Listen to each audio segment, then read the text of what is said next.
In this week's show, we include dreams that reveal what's going on in the spirit world without your awareness. And when I say spirit world, we are all spirits here on the planet. So some people have access to things about us that we are not necessarily aware about, but your dreams are. And your dreams are showing your abilities on how to deal with people who do nefarious things to you, and also the kind of things that they do. So quite an interesting, different type of show. If you don't know about it, it doesn't matter. Your dreams do. Welcome to the Dream Interpretation Podcast with Michael and Sandy. Hi, welcome everybody. I'm so excited you're here. This is another half hour of us eavesdropping on the very personal communication between you and the spirit world. Last week we had dreams that had a lot of finger wagging in them, where the spirit world was saying, what are you up to? What are you doing that for? Knock it off. We kind of continue in this vein a little bit this week, but different dreams from another dreamer. So Sandy, how do you want to kick it off? Well, I'd say let's just dive in because the first one sounds very interesting. I like the title, Possessed by a Spirit. And this is from Jane. Now, the interesting part of this she wants to note is I was an observer in the dream. So here we go. There was three friends who were at the beach together at the water's edge. One girl fell into a sand mixed with water. The mixture was very soft and loose, so she went under. She lost consciousness and started having a dream, and I could see it. She was wandering in the open wilderness, and an evil spirit appeared. She had previously visions of the spirit in her waking life. It looked like a cartoon-line drawing of a flower from an old-school Disney cartoon. The lines were white. It possessed her. Oh. Back on the beach, one of her friends was doing gymnastics tumbling. She was wearing a bright multicolored bikini. For whatever reason, she screamed with fright as she prepared to do another backflip. Just then her friend regained consciousness and stood up out of the water and sand. As her friends chatted with her to see if she was okay, I saw that parts of her body were marked like her thighs and arms. These appeared because she was possessed by the spirit. Whoa, Michael. All right, the dream has just gone into the full woo and crazy. So let's hear what you have to All say. right. Yeah. So have we any listeners left? So this is about Jane's special ability to see when somebody is possessed. And I put this dream here because it kind of ties in with what we were talking about last week. I was saying there was two people who were in the light who ended up aligning with dark spirits to, because it gave them a power, gave them skills they didn't have at any point before that in their life. And now they have these abilities and they're like, okay, this is cool. We want to use these. But they're just using them in a cultish way. So here we see Jane has the ability to see the connections that are made. So we see the first part, like she was aware of this previously, these things had happened to her before, and she can see lines, cartoon lines, being connected into the person while they're possessed. Now, this is kind of a new type of attack that we see happening a lot. Somebody will reach into you and they will make connections from your chakras out to lots and lots of other people. And I say people, meaning sometimes it's people, sometimes it's spirits. They will also make connections from you, not necessarily from your chakras, but from other things you have, like gifts and so on, out to other people. They can also make the connections going in. And that's something that is pretty easy to fix, but it's kind of a new type of thing that happens. But anyway, the main thing is, when I channel on this, that Jane has this ability to see when somebody's possessed by a spirit. So we often talked before about infiltrators. They're beings that get into your body or into your space, let's say. If you learn how to channel, one of the things you're going to learn with channeling is how to detect when that's happening and how to clear it. Now, it'll happen whether you learn to channel or not. The difference with learning to channel and knowing about these things is you become aware. But possession is where you let somebody in and you usually agree to them being let in. And so they kind of have a contract with you that you're allowing them to occupy your space and be within your body.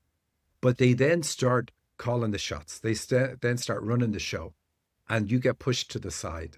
And this is crazy to think about this, but people willingly do this. And the people I'm talking about last week, they willingly allowed that to happen to them. Not good. So anyway, Jane, a different person, not connected to any of the people in the previous week's show, she's able to tell when somebody's possessed and she feels it like pushing against an energy wall. So it just, in her waking life, she's able to tell it. And we can see that in the dream because she talks about in waking life, the person was able to see this before it ever happened. So she can tell within a dream and she can tell within waking life. I don't know if there's really any questions you can ask about this one, Sandy, but go ahead. Well, I like that they're at the beach at the water's edge. So is this a spiritual approach type dream or? It is about the spiritual side. We all Okay. have, think of it this way, we all have a guardian angel. A guardian angel has a sword who defends us and protects us and does a great deal of things for us in our lifetime. Why do we need that protection? We need it because we're in a dark place and there are spirits that are going to try dupe you or can dupe you. And your guardian angel knows it and they protect you. And so most people go through life from start to finish without any issues whatsoever. Nefarious beings come along, your guardian angel protects you from them. But if you willingly invite one in, then your guardian angel is like powerless to do anything about that because they're not going to go against your free will. Did I answer your question? Yeah, it is spiritual because it is about the beach and it is about getting overwhelmed and that the person, they lose their own consciousness in this dream. Right. And Right. that's the difference with possession. And so when the person stood up again out of the water, they could see all the marks that weren't good on the person and knew that they were possessed. So it's quite a skill that's obviously going to be used by this dreamer at some point going forward in her life. Wow, that is definitely a skill. So we'll see if the theme continues with her dreams. So the next one is titled Upgraded to the Rosary by Jane. I was standing in a large green yard and someone I knew was a zombie. They were big and tall, and I ripped it out by the throat. I can't remember if I removed the zombie from the person I knew, but I think I forgot something. But because I did this, I was being upgraded to the rosary. All right, Michael, you're going to have to explain that one. So when you consider the previous dream and then this one, the rosary is a prayer that's said by Catholics. I don't know if it's all Christians, but it's definitely raised as a Catholic. My mom had us saying the rosary every single night. So there are billions of people in the Catholic Church, I'm sure. I don't know how many, but it's like such a big number. I'm sure it's billions. And saying the rosary is a huge thing. That is part of the Catholic Church, part of what you're trained to do in a school. It consists of the Our Father, Hail Mary, and other prayers. But what was interesting to me is why it would show up in a dream that is effectively about exorcism, pulling somebody out of somebody else's body. And so I looked it up, and sure enough, the rosary is a big part of exorcism in the Catholic Church. Did you know that the Catholic Church performs exorcisms? Yes, they do. I did know that. Yeah. I knew So, that.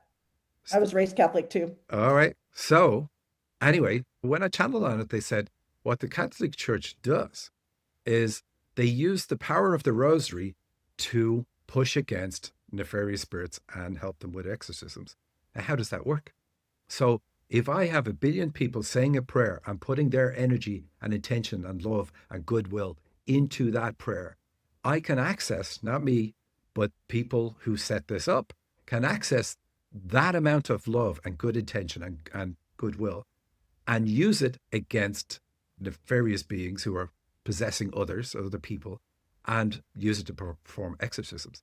Now, that was really intriguing to be told that's what the Catholic Church does.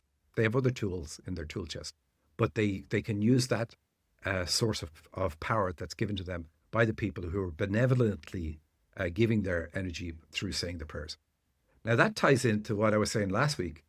The whole point of a cult is to get you to say things and do things and trap yourself, though, in a nefarious way and give your power to whoever is running the cult or the top echelons of the cult. And it's the exact same thing. One is done in love and light, and the other isn't. But this is how these beings get their power. And they can appear incredibly powerful when you run up against them. Like the abilities they have are just formidable. And they're formidable, though, because they actually have the power of so many, many, many, many people who are either inadvertently giving them power because they don't know that they've joined a cult, or they are deliberately giving it. But anyway, this dream says that Jane is elevated to a council that allows her to use the power of the rosary to expel spirits and darkness. Now, That's news to her. She knows about I these things. bet. She knows about these things, but she doesn't know that this is going to be something that she's going to work in. So they told her anyway to try this in her own space, to clear her space and to feel the energy of it. Like, quite amazing. But through diligent work, we see the spirit world endorsing us to do greater and greater and greater things. Wow. So what is the large green yard? Is green the heart? The color of the heart chakra is green. This works through love, which is connected through the heart chakra. And if you ever watch an angel clearing an infiltrator or anybody who's possessing you, they do it through beaming energy into your heart chakra, into the back of your heart chakra. And they put so much love into you that dark forces will just leave. They absolutely can't stand it. They don't want it. They always offer them like a helping hand, like come into the light if you want. Occasionally, a nefarious spirit will accept that offer, but like 97 times out of 100, they won't. But this is how it works. It works through love, works through getting yourself into such a high vibrational state, connecting with the love of God or the light or whatever way you want to put it. It's all just terminology, but it still is love. And using that to blast clear whoever your target is. That's beautiful. Okay, Michael, I think that's good enough. I mean, the rest seems pretty pretty straightforward once you explain that. So let's move on to the next one. This is called Crab Walker and Master of the Stairs, once again from Jane. I was standing in the kitchen with others, and we were all talking and sharing that space.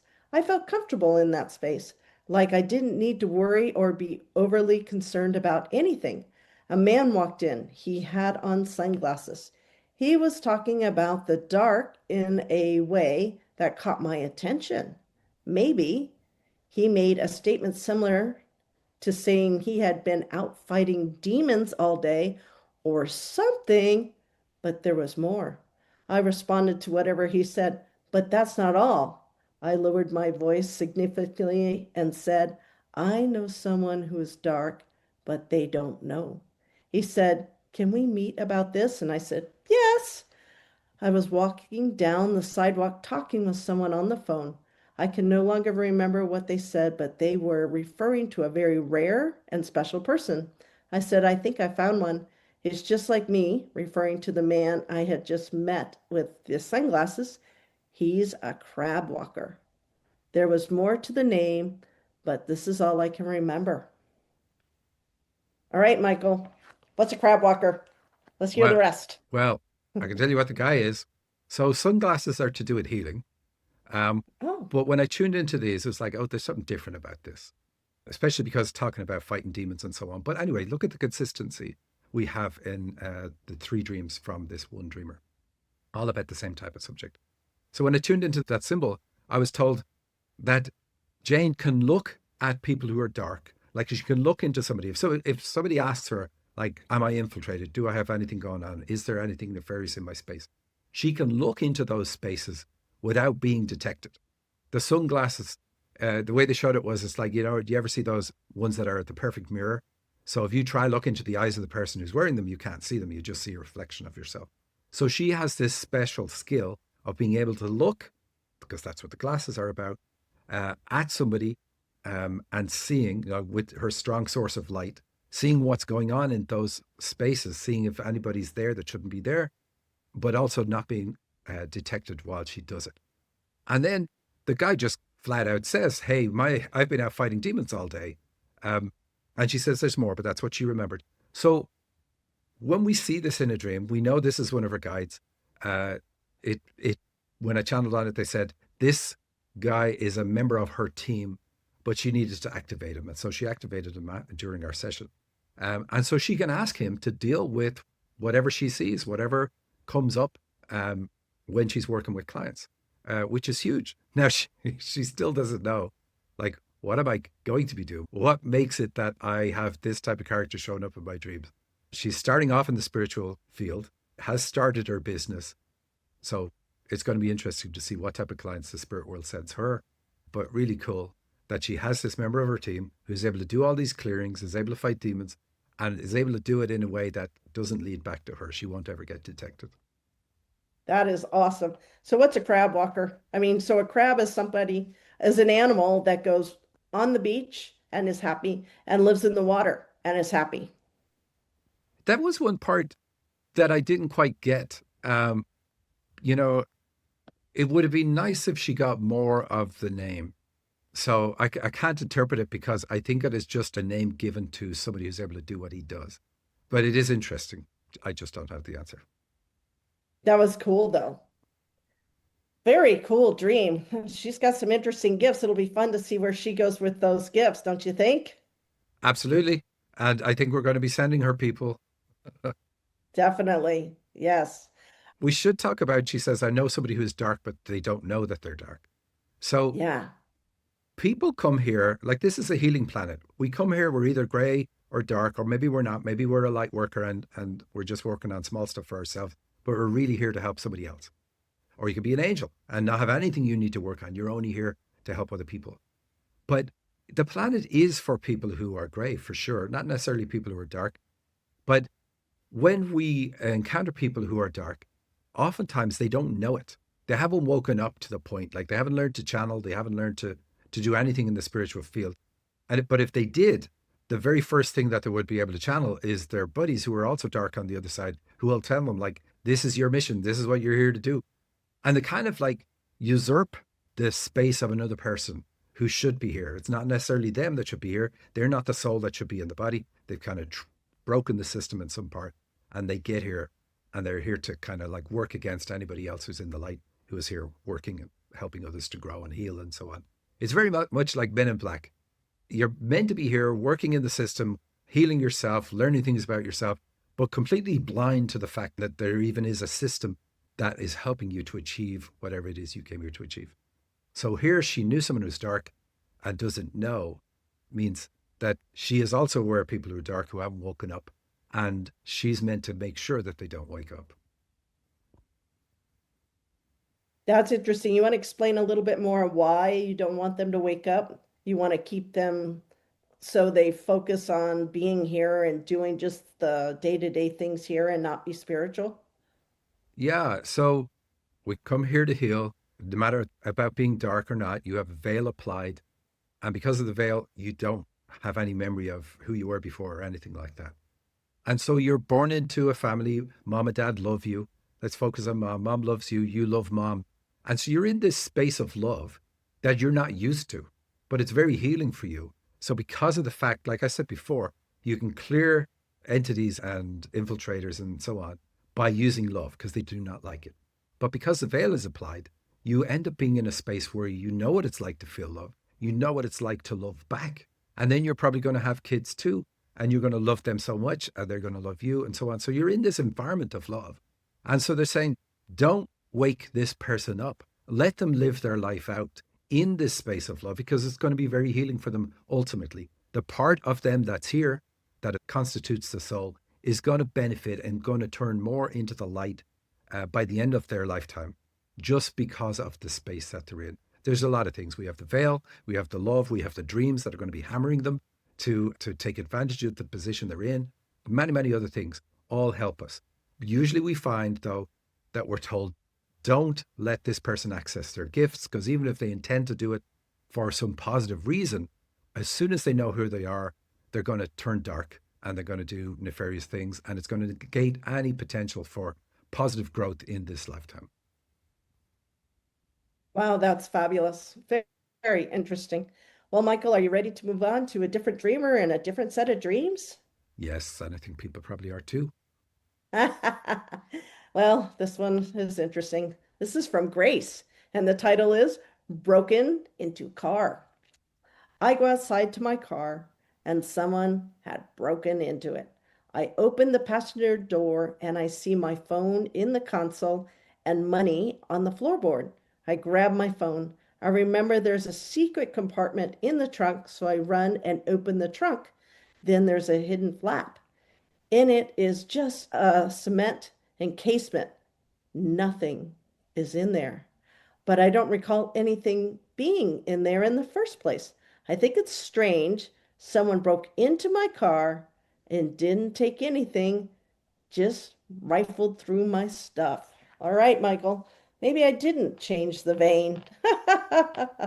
You want You, to tell us what this is going on? you didn't, correct? So it's pretty obvious. If you remember the dream from last week where Tina's driver's license was missing. So it's like somebody's Right. taken something of mine. So a lot of attacks that people get are done in a way that if you check everything, it's like it's still all here. So I don't notice anything's gone. But here she's aware that somebody had been there, that they had rifled through everything. And so that's not good at all. And so what we have seen lately, because a lot of the different types of attacks that negative spirits, let's say, would use, or negative people, yeah, it's mostly people. Like the spirit world has a certain set of protocols, and it's usually people who like are hungry for power or hungry for whatever it is. They're the ones that call on these other ones to damage and hurt other people. But one of their specialties is to reach into you and see what you've got, see what your gifts are. And that was like connected to the dream last week. See what you've got and then use them. So they might be nefariously using your abilities to get access to other people. So they can show up like with your ID and say, hey, I'm Tina. No need to punch me in the face. I'm not an enemy. And then they get access to other people that trust you. Or they use one of your abilities to attack somebody else. This is extremely common. I remember when we didn't know this was a thing. So they might use your ability of mind projection to hurl negative energy at somebody else and hurt somebody else nefariously. If it's Grace had done it, the system then will track that back to balance the system by dealing with the fact that Grace had done that. But then it'll realize, oh, wait, that wasn't Grace. It was somebody else within her that used her ability. So it doesn't actually come back and hurt Grace. But it's a way for somebody nefarious to attack people and not get tracked, at least not get tracked by the karmic system. They can be tracked completely by others who know how to do that type of thing. And so ultimately they get away with nothing. Like in their life review, it's all going to show up in the life review. But that's something they try to bypass as well. Anyway, so what we see is connections in and out of people. And it's usually thousands. It's lots of connections, not just one person connecting in. And so many, many connections out. And the way to check for these, if you can channel or use a pendulum, you can ask, do I have any incoming connections? And then you can ask, do I have any outgoing connections? Now, you can't ask for both at the same time. So you have to ask one at a time and see if you get a yes or a no. And then you can ask your guardian angel to remove those connections, to break them. And then you can test again, do I have them? Use your pendulum or your ability to channel. Then another thing you want to check is, do I have any incoming connections to my chakras? Again, one at a time, not each chakra one at a time, but ask that question about your chakras. Ask your guardian angel to fix it if they do, to remove the connections. And then ask, do I have any outgoing connections from my chakras? Again, asking your guardian angel to fix it if you do. Sometimes some people have the ability to deal with these issues themselves. So Grace, because she has dreamt about it, we know she has the ability, or somebody on her team who's going to be able to help her heal those connections. But it's a kind of a tricky, sinister way to do it. I break into you, I set up all the connections I want going from you out, and then I leave. So anybody just doing a cursory look at you is going to think everything's in order, because the only connections that are there are ones that you initiated, but you didn't. It was somebody else who got into your body, initiated those connections, so they're still nefarious. But yeah, we did stay in the same vein, Sandy. But Yes, we did. any questions about it? Well, so it's interesting they broke it into their car, but nothing was taken. But what about grabbing your phone? So a phone typically represents your ability to connect and communicate with other people. But we have all our contacts in our phone as well. So it's like they come in, they rifle through my phone, they get all my contacts, they access everybody else via me that is connected to me. And so it kind of fans out, which is why you have thousands of these connections. When we find somebody who has them, they tend to have thousands. It's obviously a horrible thing, but it's very easy to fix. But you'd need to know to look for it.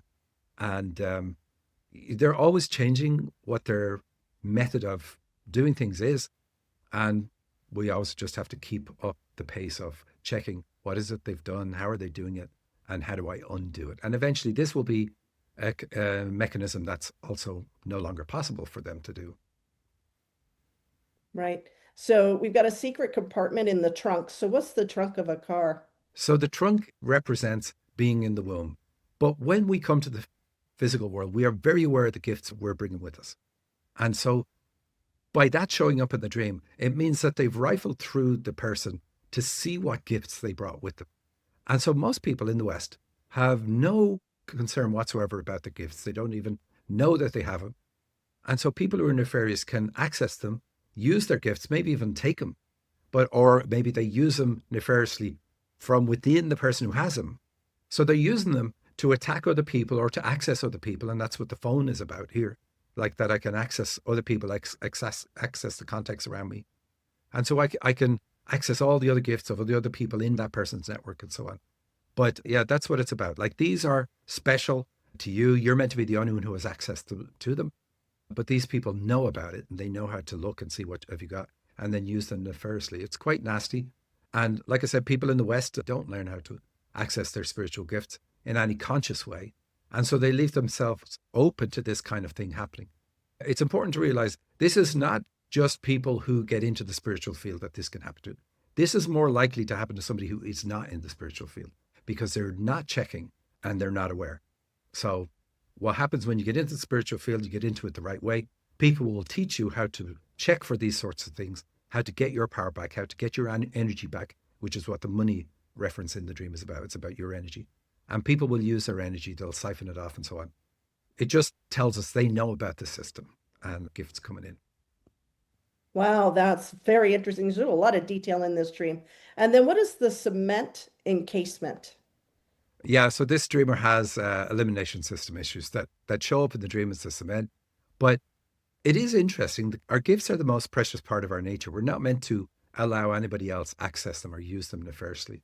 And some protectors make sure that nobody else can access our gifts. If you have a turtle protector, they have a special ability and nobody whatsoever other than you is going to be able to access your gifts because they are protected.